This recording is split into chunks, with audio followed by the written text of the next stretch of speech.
Bonjour, alors aujourd'hui je vous présente une petite pépite, un ouvrage de 1898 sur les cyclistes et les vélos. C'est pas génial ça? Allez, je vous montre, suivez-moi. Alors voilà, donc c'est un petit livre relié, une demi-reliure de basane vert avec un dos long, quelques fers. Et donc, le titre, Cyclistes et bicyclette. Un ouvrage de monsieur Galtier-Boissière, qui était médecin d'ailleurs, un docteur. Bah oui. Et donc, un ouvrage publié par une petite maison d'édition, mais qui deviendra grande, Larousse. Ça vous dit quelque chose, ça, Larousse? Bon.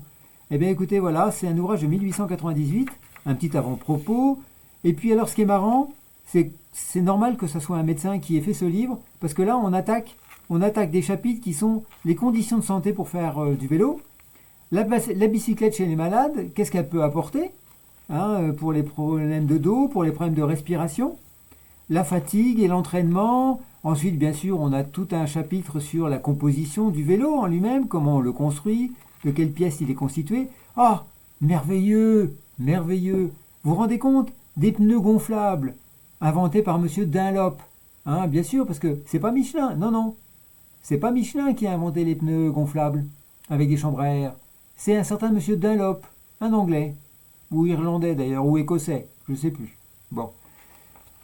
Mais Dunlop a vraiment inventé le pneu gonflé. Alors, comment on apprend à monter? Bah oui, bien sûr, il faut maîtriser la bête. Vous voyez bien que là, monsieur aide madame à apprendre à faire du vélo. En 1898, la révolution industrielle a permis à beaucoup de gens d'accéder au vélo. Et donc ça a été une révolution. Des vélos partout, des cyclistes partout, des accidents bien sûr, des cyclistes renversés par les chevaux. Mais j'ai un autre livre sur le vélo dans mon stock.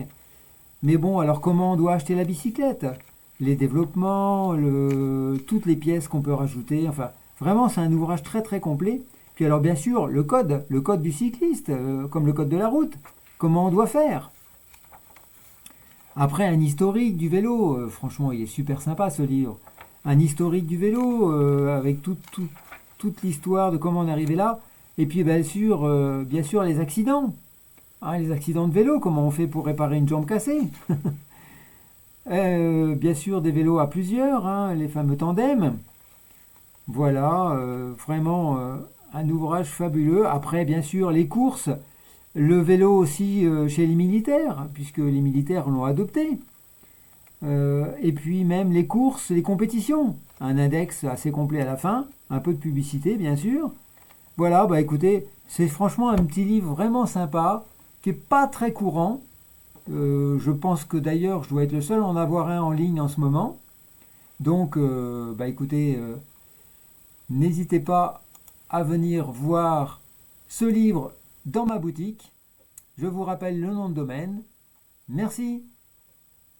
À bientôt.